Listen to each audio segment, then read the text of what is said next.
Nós vamos meditar aí com vocês um pouco, devagar, em alguns versículos desse primeiro capítulo de Tiago. Nós passamos esse final de semana aqui numa consagração com a igreja, né? E estava uma grande bênção, na verdade, né? Mas estamos um pouco meio rouco, porque foi um tempo, né, de adorar, de buscar, de pregar e de orar. Mas graças a Deus estamos dispostos para meditar na palavra. Tiago capítulo 1, do versículo 2 ali, irmãos, a seguir, né? Nós vamos meditar. Na minha Bíblia tem um texto assim: o propósito das provações. O propósito das provações. Na verdade, irmãos, eu creio que nem todo mundo conhece provação ainda, né? Mas eu já conheço. Tem alguém aqui que nem sabe o que quer dizer provação? Não tem ninguém. Todo mundo sabe. A Laurinha, o Eduardo ali, né? O Edu, né? Eduardo. Eduardo. Augusto Jesus. Né? Mas os demais aí, irmãos, de poucos anos de idade, nós já vamos aprendendo sobre provação. Provação, irmãos, na verdade, aqui em relação ao texto, são todas aquelas situações que nos trazem aflição, que nos trazem angústias muitas vezes, tristeza, até preocupações, que nos incomodam, que às vezes nos fazem chorar. Isso são provações que o Senhor Deus permite virem sobre nós. Ele permite. Vocês sabem que nada acontece, irmãos, no universo sem a permissão do nosso Deus. Nada acontece. E as provações são permissão de Deus que vem sobre nós. E elas também não vêm, irmãos, simplesmente por virem, só por um bel prazer de Deus nos ver sofrendo. Não. Elas nos vêm por permissão de Deus e elas vêm com propósitos na nossa vida. Elas vêm com propósito nas nossas vidas. Então, no versículo 2 do capítulo 1, Tiago começa dizendo: meus irmãos, tende por motivo de toda a alegria o passardes por várias provações. Irmãos, para quem não entender a palavra de Deus, fica difícil concordar, não é, do que o Tiago está dizendo. Irmão, em outras palavras, ele está dizendo: irmão, quando você estiver passando por lutas e sofrimentos, fique muito alegre. Não é difícil de entender para quem não conhece a palavra de Deus, irmãos? Ficar alegre quando as coisas não estão indo bem, ficar feliz quando tudo está dando errado. Para o homem natural, é difícil entender essas coisas. As coisas espirituais, o apóstolo Paulo diz, né? Elas só se discernem espiritualmente. Então, para nós, irmãos, que já estamos aí conhecendo a palavra de Deus, a Bíblia, nós entendemos quando ele disse que os sofrimentos, as provações, elas vêm com um propósito permitido por Deus. E aí então, quando o Tiago diz: amados irmãos, meus irmãos, tende por motivo de toda alegria o passardes por várias provações, aí fica fácil para nós ficarmos alegres no momento da batalha, no momento da luta. Por que fica fácil? Porque nós já entendemos que sempre que vier as provações, em seguida vão vir vitórias. Você entrou no momento de provação, no momento em que parece que tudo está dando errado, tudo dando para trás, nada está funcionando. Comece a se alegrar e a antegozar, porque depois dessa onda de provações, vai vir a vitória para você. Isso é via de regra, irmãos. Eu não estou falando aqui para vocês, porque talvez depois, não. Irmãos, nós sempre pregamos e relembro agora, nós todos, de que sempre a provação vem antes da bênção. Você que ainda, quem sabe, está novo no andar com Deus, marque para você ver, daqui uns anos você vai lembrar do que eu vou dizer. Jamais você vai receber uma vitória, uma bênção, antes da provação. Jamais, nunca você vai receber. Nunca, não vai acontecer nunca. Ah, essa vez Deus inverteu. Engraçado, Deus inverteu. Mandou primeiro a bênção para depois a luta. Não vai ter isso. Sempre você vai passar por trechos estreitos da tua jornada. Sempre você vai ter que provar momentos, né, de decisão, momentos difíceis, para depois você poder tomar posse daquilo que Deus tem planejado para você. Mas pastor, qual é a maneira de Deus, qual é o fundamento de Deus primeiro ter que mandar a luta, a provação, para depois liberar a bênção? Irmãos, na verdade é muito simples. Aqui no próprio versículo está dizendo assim, ó, no 3, sabendo que a provação, essa provação que você passa, que você tem que passar, ou está passando, ou saiu de uma, entrou numa vitória aí, a provação vai provar de verdade a nossa fé. Irmãos, o propósito da provação, na verdade, é provar a nossa fé. Quando nós passamos pelas provações, irmãos, o Senhor Deus, evidentemente, logicamente, Ele fica ali com todo cuidado para que nós não pereçamos na prova. Ele não vai permitir que nós pereçamos na prova. Mas Ele fica principalmente, irmãos, observando as nossas atitudes de fé ou de incredulidade na hora da batalha, na hora da aflição. Ele fica observando nossa maneira de reagir diante dos impasses que se apresentam. Então, em outras palavras, o Senhor Deus permite as provações virem sobre nossas vidas antes de liberar a nossa bênção, a nossa vitória, exatamente porque Ele quer provar a nossa fé. E vocês sabem, irmãos, que o ingrediente principal nos que querem andar com Deus e querem desfrutar das promessas de Deus é a fé. A fé, irmãos, é tudo na vida daquele que almeja receber alguma coisa de Deus. Vocês sabem que a fé é a primeira característica que Deus procura numa pessoa quando essa pessoa se aproxima dele. Primeira coisa. Por quê?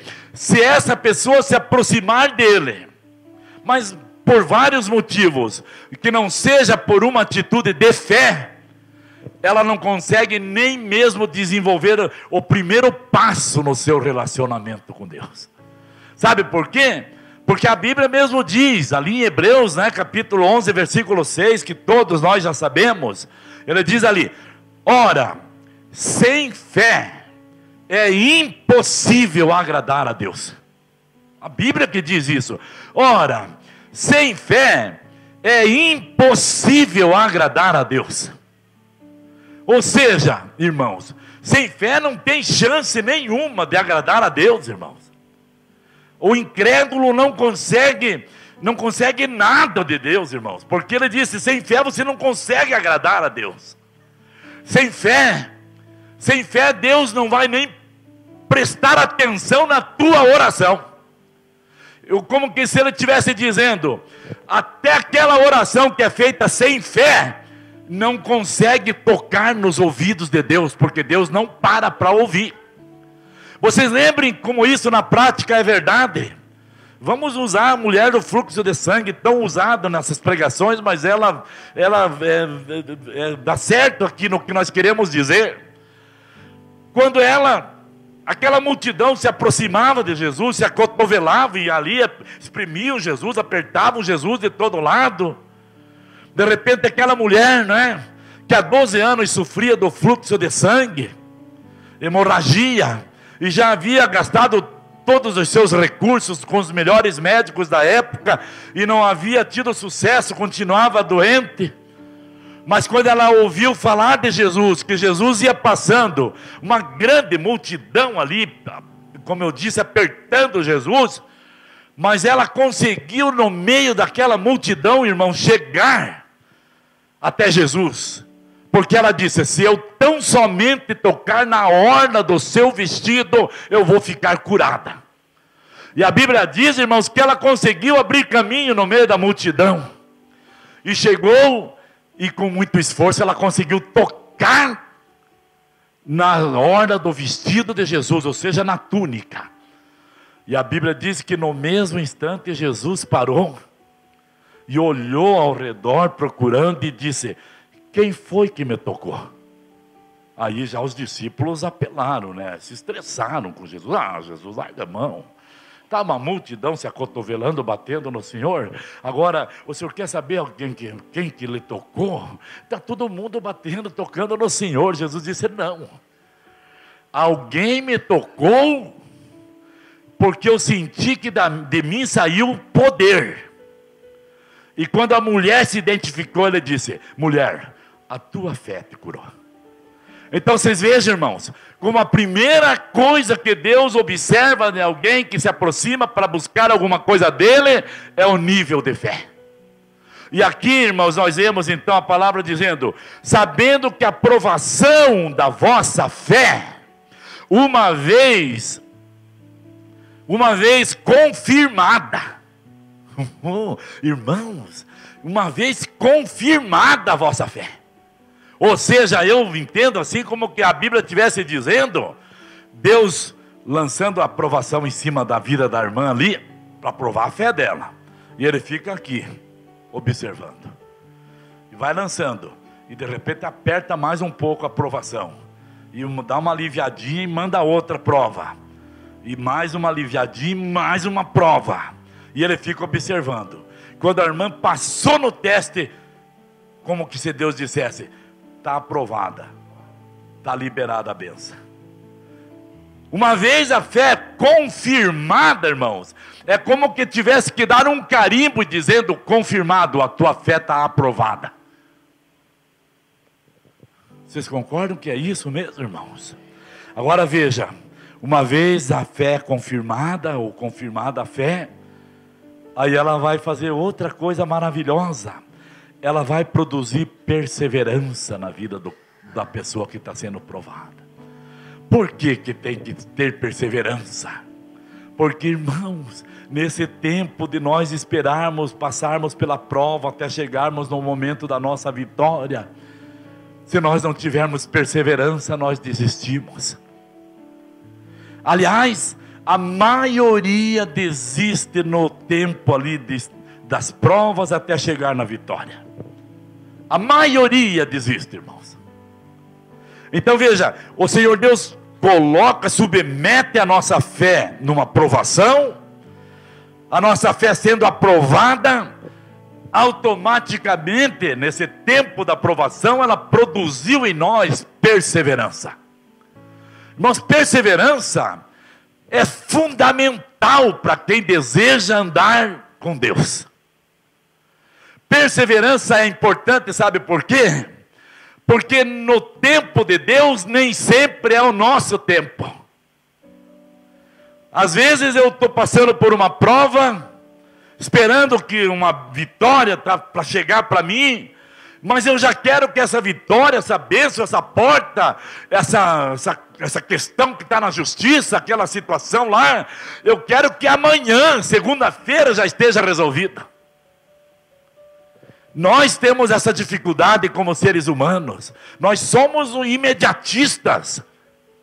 Se você tiver a melhor oportunidade de trabalho, mas a pessoa lá da empresa diz, olha, só que você tem que esperar 6 meses, dificilmente você vai esperar 6 meses, você vai procurar outra. Então veja, irmãos, nós precisamos desenvolver em nosso caráter de homens e mulheres de Deus, a perseverança. A perseverança é fundamental para todas as áreas da nossa vida. Nós precisamos perseverar, às vezes, no emprego que não está muito bom, mas nós temos que perseverar. Muitas pessoas, por perseverarem no emprego que não era bom, se tornaram proprietários da empresa.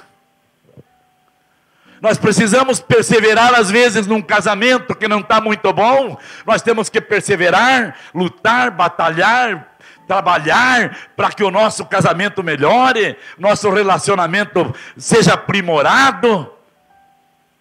Mas nós precisamos da perseverança. Precisamos da perseverança no nosso andar com Deus, irmãos. Se nós não tivermos perseverança, nós nos precipitamos. Às vezes nós buscamos de Deus em oração uma confirmação se é para fazer um determinado negócio ou não. Senhor, eu estou querendo vender essa casa, e eu estou orando, apresentando ao Senhor, quero saber se é da sua vontade. Mas aí, por nós não termos perseverança, irmãos, nós não esperamos Deus falar qual é a sua vontade. Comprar um carro, Senhor, eu quero comprar um carro, preciso que o Senhor me abençoe. Estou orando, preciso de uma resposta. De repente já, dali 2 horas já compra o carro, nem espera a resposta do Senhor. E aí o negócio não dá certo, e a pessoa diz, eu não entendo, eu orei, por que não deu certo? Então, irmãos, a perseverança é fundamental. Nós precisamos, agora veja aqui. Ora, a perseverança deve ter ação completa, para que sejais perfeitos e íntegros, em nada deficientes. Ou seja, as provações enfrentadas com alegria redundam em perseverança, que por sua vez conduz à maturidade e o desenvolvimento completo do homem e da mulher de Deus. A perseverança é importante. Quem sabe você veio hoje pensando, Senhor, eu já estou a fim de jogar a toalha, já estou desistindo disso aí, acho que não vai mais dar certo. Não desista, a perseverança é a chave para você nessa noite. Não desista, não desista de nada. Não desista de nada. Eu sempre digo para os irmãos, quando é assim, assuntos de empresa, por exemplo, emprego, nunca peça conta na empresa, desde que, se for o caso, a empresa te manda embora, mas você não peça conta nunca. Nunca, pastor, nem que esteja horrível lá, nunca. Sempre deixa a empresa te mandar embora, você nunca pede a conta. Sabe por quê? Porque aí Deus vai fazer acontecerem as coisas no tempo certo que Ele quer que aconteça. Então está ruim lá, persevere, vá perseverando, não desista, não abra mão do teu projeto, não desista mesmo do que Deus tem para você. Agora veja, irmão, 5, se porém algum de vós necessita de sabedoria, peça a Deus, que a todos dá liberalmente e nada lhes impropera, e ser-lhe-á concedido. Se porém algum de vós necessita de sabedoria, irmãos, a sabedoria, você sabe que às vezes as pessoas confundem sabedoria com inteligência. Às vezes as pessoas pensam que por ter uma boa inteligência para determinadas coisas, que elas são sábias. E vocês sabiam que não é assim? Sabedoria é aquela inteligência que a pessoa tem, aquele quociente de inteligência, não é? Que a ciência fala. Aquela pessoa que consegue se sair muito bem nos nossos dias aí, não é? Nas ciências, nas informáticas, em todas as áreas, porque ela tem uma inteligência super avançada. Porém, irmãos, é muito possível uma pessoa ser dotada de uma grande inteligência e não ter nem um pouquinho de sabedoria. Ela pode ser tri-inteligente e não ser sábia. Existe a sabedoria humana, que é essa sabedoria, né, entre aspas, que vocês veem muitas vezes nesses provérbios, nesses sábios chineses, esse povo que se dizem sábios. Mas a Bíblia aqui está dizendo, se você tem falta de sabedoria, aquela sabedoria que vai ser enviada para você lá de Deus para a tua vida. Irmãos, eu vou dizer para você, ou muito inteligente que você seja, ou pouco inteligente, de repente até semi-analfabeto, sem muita leitura, muita cultura, como nós dizemos, mas a partir do momento que você for dotado da sabedoria que vem de Deus na tua vida, você vai ser uma pessoa que vai se sobressair maravilhosamente em todas as áreas da tua vida nessa terra. Veja, não estou falando de nível de cultura, estou falando que essa sabedoria que o Tiago está dizendo para nós aqui, se você percebe que muitas vezes você tem entrado até em sofrimentos por falta de sabedoria, muitas vezes você tem percebido que tem se colocado em enrascadas por falta de sabedoria, muitas vezes coloca a perder muitas coisas, porque no momento não teve a sabedoria. Às vezes numa simples pregação para alguém do Evangelho de Jesus, por falta de uma sabedoria, nós causamos uma encrenca e não ganhamos para Jesus. Às vezes o casamento está indo de mal a pior, a bancarrota está indo para a destruição, por falta de sabedoria em nós. Por que eu digo isso? Sabe por que eu digo, irmãos? Porque todas as vezes que nós entramos numa dificuldade, depois com a cabeça fria, nós mesmos concluímos: que besteira que eu fiz. Você é assim ou não? Que besteira que eu fiz. Eu não devia ter falado aquilo que eu falei. Que besteira que eu fiz tendo aquela atitude naquele momento. Que besteira que eu fiz comprando esse objeto, esse carro, sei lá. Ou que besteira que eu fiz quando eu vendi. Irmãos, e ele disse assim, ele está deixando claro aqui para nós, irmãos, que falta sabedoria muitas vezes para nós. Sabe, muitas vezes falta sabedoria, mas não essa inteligência que as pessoas se gabam. Ah, eu sou fera, eu sou inteligente. Não. Ele está falando daquela sabedoria que vem de Deus. Que nós, deixando essa sabedoria dominar a nossa vida, nós vamos nos sobressair bem nesta terra. Nós vamos saber chegar, vamos saber sair, vamos saber tomar decisões sérias, vamos saber conversar com pessoas, nos relacionarmos com pessoas. Nós vamos aprender a viver em outro nível neste mundo, a partir da hora em que nós andarmos na sabedoria que vem de Deus. E você vai perceber isso, as pessoas vão perceber isso em você e elas vão dizer: tem algo diferente nessa pessoa. Irmãos, vocês percebam, Jesus tinha duas naturezas. Ele era homem e era Deus. Como homem, ele era igualzinho a mim e igualzinho a vocês. Sim ou não? Ele era a mesma coisa, irmãos. E a Bíblia mostra textos para nós, quando Jesus estava conversando com os doutores da lei, os sacerdotes, as grandes autoridades. As autoridades, aqueles grandes homens de cultura, eles questionavam a sabedoria de Jesus. Eles diziam: mas aonde que este aprendeu tanto? Nós conhecemos ele é filho do carpinteiro ali de Belém. Ele se criou trabalhando com o pai dele na marcenaria. Aonde que ele adquiriu tanta sabedoria? Sabe por quê?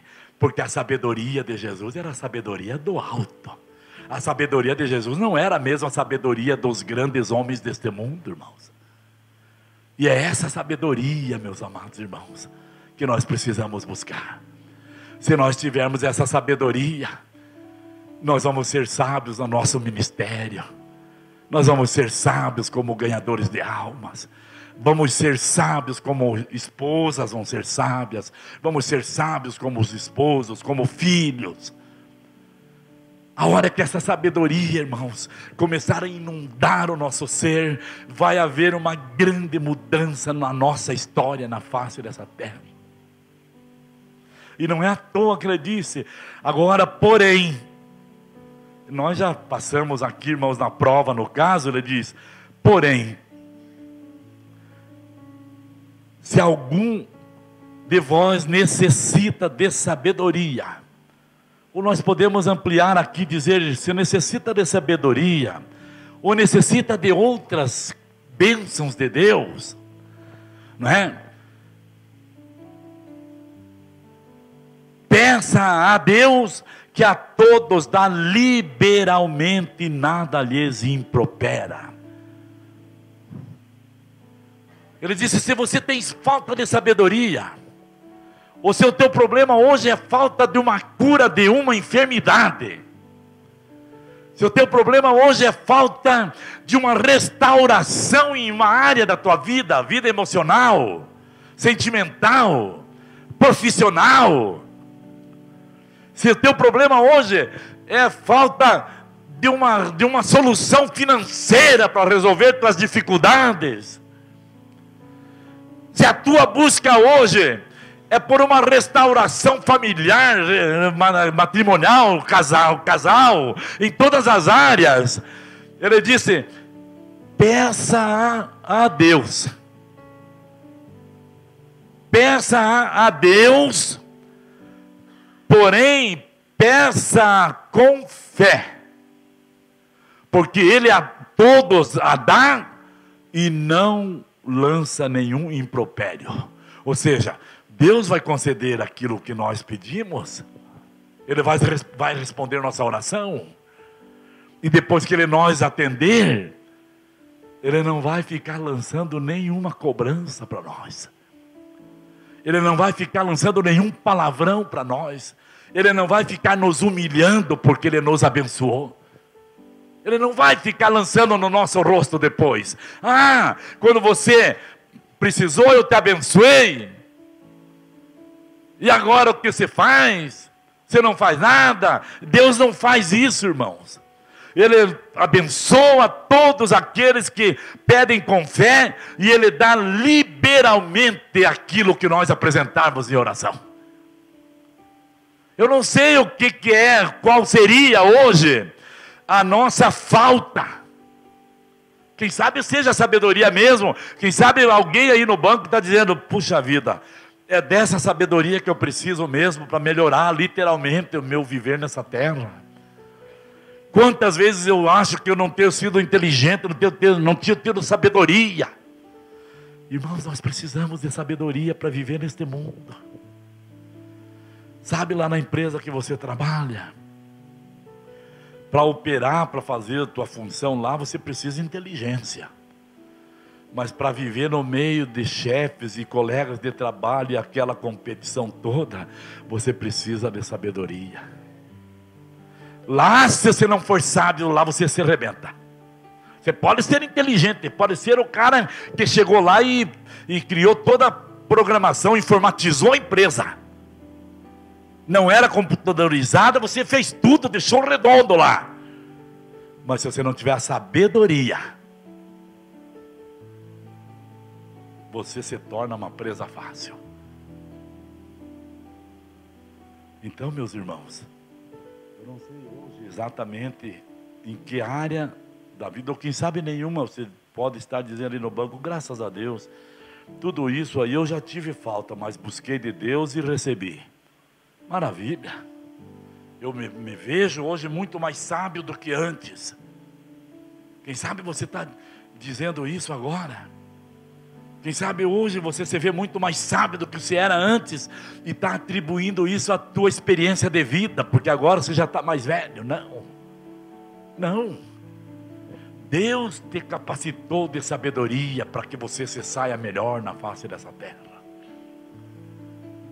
E Ele quer capacitar a todos nós, irmãos. Irmãos, é tido na Bíblia, na palavra de Deus, o povo de Deus no mundo como o povo mais sábio que anda nessa terra. Irmãos, o cristão, aquela pessoa que busca essa sabedoria de Deus, por mais de nível cultural baixo que ela seja, ela não é enganada por ninguém nesta terra, porque ela tem dentro dela a sabedoria de Deus. Na hora que ela precisa, a sabedoria está ali. E vou resumir mais ainda para você.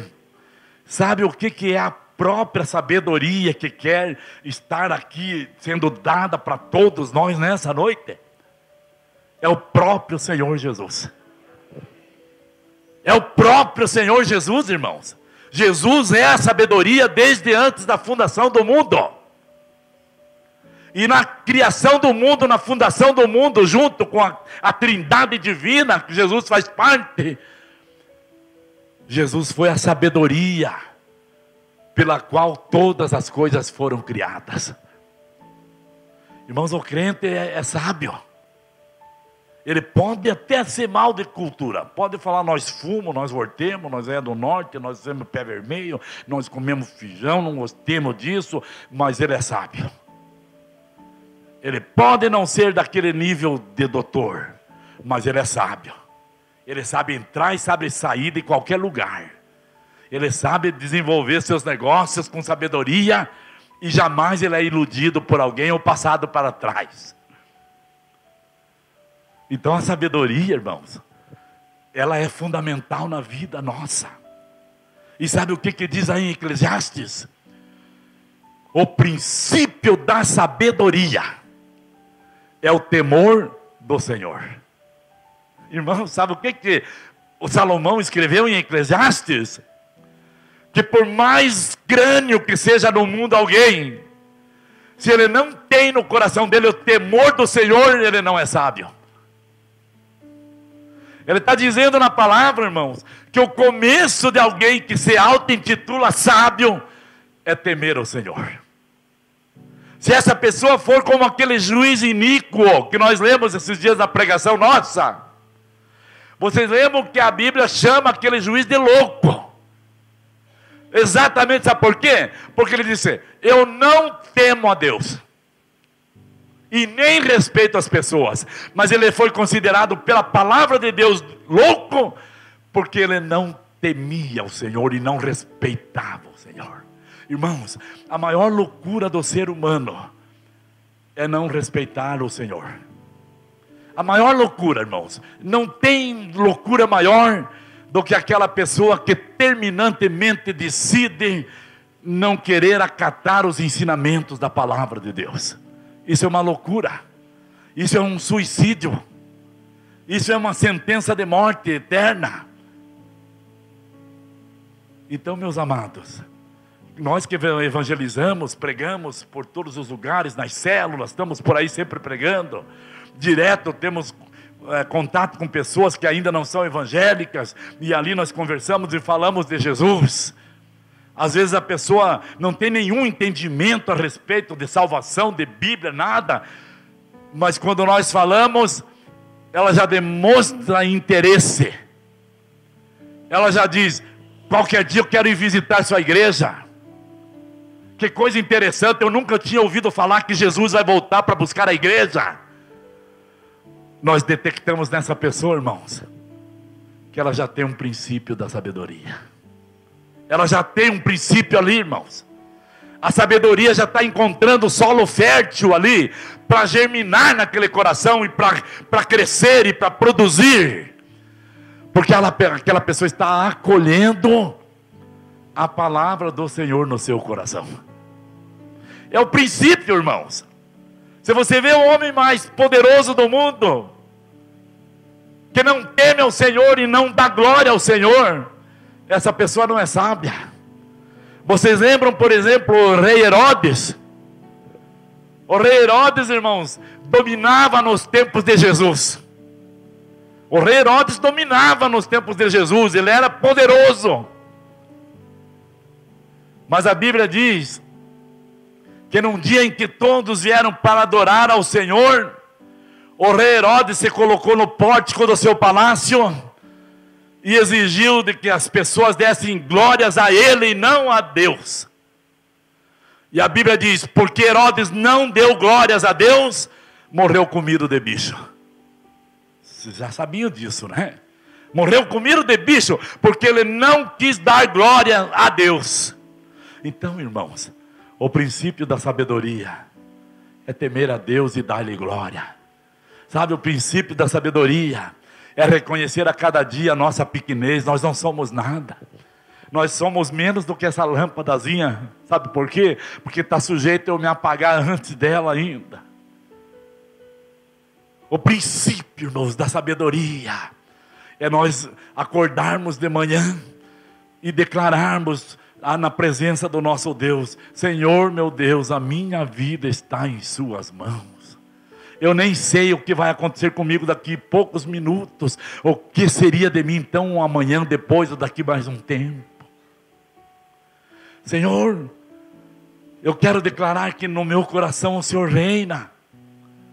O Senhor é Senhor da minha vida. Eu quero fazer aquilo que lhe agrada. Irmãos, aqui não entra grau cultural de ninguém, mas é a pessoa mais sábia do mundo. A pessoa mais sábia do mundo é aquela que entende que ela depende do Senhor. Essa pessoa é sábia. Sabe por quê, irmãos? Porque esta vida aqui nesta terra é muito breve, é passageira.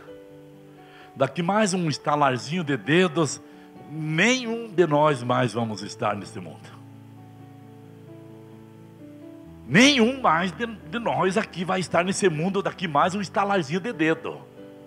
Mas é a Laurinha, pastor. A Laurinha tem só 2 meses. Irmãos, ainda que a Laurinha viva 100 anos, 100 anos perante a eternidade é um agora já. É um... Você foi, Laurinha, velhinha já. Eu já achei ela um grande demais, irmãos, de poucos dias que eu tinha visto ela. Daqui uns dias, ela já vai estar enrugadinha, com 70 anos. Vai só saber que existiu aí um pastor José. Mas ele já era velho naquela época, minha filha, que você nasceu. Tinha uma igreja, uns irmãos lá, mas já morreram tudo. Já eram tudo velho. Sabe por quê, irmãos? Porque a vida passa muito rápida. A vida passa. Agora, irmãos, veja quanta sabedoria a Bíblia ensina para nós. Jesus nos ensina, irmãos, que nós peguemos esta vida aqui, que é de minutos, e investamos ela na outra vida que é eterna. Você vê? Jesus diz: José, pega essa tua vida aí, que é um estalarzinho de dedos e já vai passar, e invista ela na outra, porque a outra não vai passar nunca. Na outra vida, José, se você investir esta tua vida agora na outra, você vai estar eternamente com o Senhor na sua glória, no reino que Ele foi preparar. E de lá você nunca mais vai sair. Lá você nunca mais vai envelhecer. Lá você não vai branquear os cabelos. Lá não vai haver doenças. Lá não vai haver tristeza, não vai haver traição, não vai haver mentira, nem inveja, nem nada, nem ciúme. Sabe por quê, irmãos? Porque lá nesse lugar onde Jesus foi preparar, só vão entrar os lavados e os remidos no sangue do Cordeiro. Lavados e remidos no sangue do Cordeiro. Sabe, foram aqueles que aceitaram a Cristo como Salvador, e Jesus chegou com o sangue precioso e purificou as suas vestes espirituais. Esse povo vai morar lá, irmãos. Sabe, irmãos, O mundo ainda pensa que quem é cristão, é crente, evangélico, é porque foi iludido por alguém. O mundo ainda pensa assim. Mas o mundo não sabe que o povo mais sábio da terra são aqueles que servem a Deus. E amados irmãos, eu digo para vocês, e eu creio que vocês concordam, nenhum de nós fomos iludidos por alguém para nos tornarmos um cristão. O que aconteceu com certeza comigo e com vocês, foi que alguém chegou e passou para nós o plano da redenção, o plano da salvação, que o Senhor Deus elaborou através da morte de Jesus na cruz do Calvário. E nós, como pessoas sábias, nós entendemos, aqui está a minha oportunidade. Irmãos, nós, quando encontramos a salvação, nós entendemos, ninguém nos fez a cabeça não, nós entendemos tranquilamente, porque na pessoa depois fez, você gostaria de ser um cristão, entregar tua vida para Jesus? Eu quero. Sabe por quê? Porque nós entendemos, irmãos, a grande oportunidade oferecida por Deus para o homem que vagava, como diz Isaías, pelas regiões da sombra da morte, sem esperança, sem rumo, sem destino. Irmãos, nós não tínhamos uma eternidade boa para nós, preparada para nós, vocês sabem disso. O futuro dos que morrem sem Deus, irmãos, é horrendo, é triste estar perdido na eternidade, diz a palavra, irmãos. O lugar de permanência de quem parte perdido é um lugar de sofrimento, de terror, de pranto e ranger de dentes, diz assim a Bíblia, não diz, irmãos? Jesus disse isso. Agora, por outro lado, Ele diz, não se turbe o vosso coração, crede em Deus, crede também em mim, Jesus disse. Na casa do meu Pai há muitas moradas. Se não fosse assim, eu vou-los teria dito, vou preparar-vos lugar. Se não tivesse muitas moradas, eu já tinha dito para vocês, Jesus está dizendo na palavra, irmão, em João 14. Mas como tem muitas moradas lá, eu vou lá preparar uma para cada um de vocês.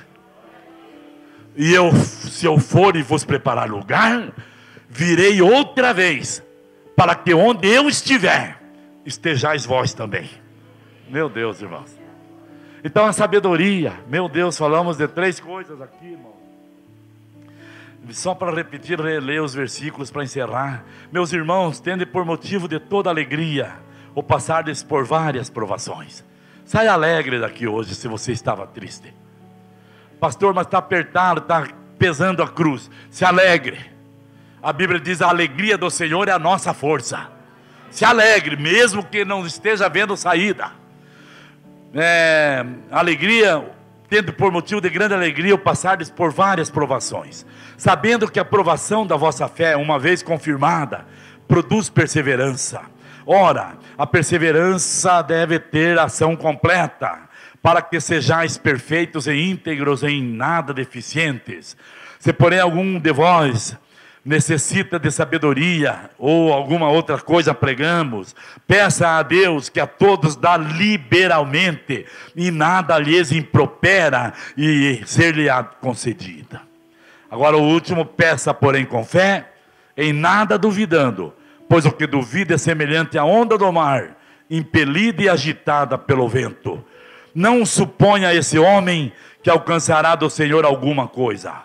Homem de ânimo dobre, inconstante em todos os seus caminhos. Sabe o que ele diz, irmãos? Essa pessoa que num momento está crendo, no outro momento já está duvidando, essa pessoa não pensa que vai receber de Deus alguma coisa. Temos que crer sempre, ainda que aparentemente nada vai dar certo, mas nós não cremos nas circunstâncias, nós cremos no que a palavra de Deus diz. Amém, Jesus? Então vamos cantar um hino, adorar a Deus, e aí nossos obreiros, líderes vão se posicionar para nós orar. Vamos orar, não é?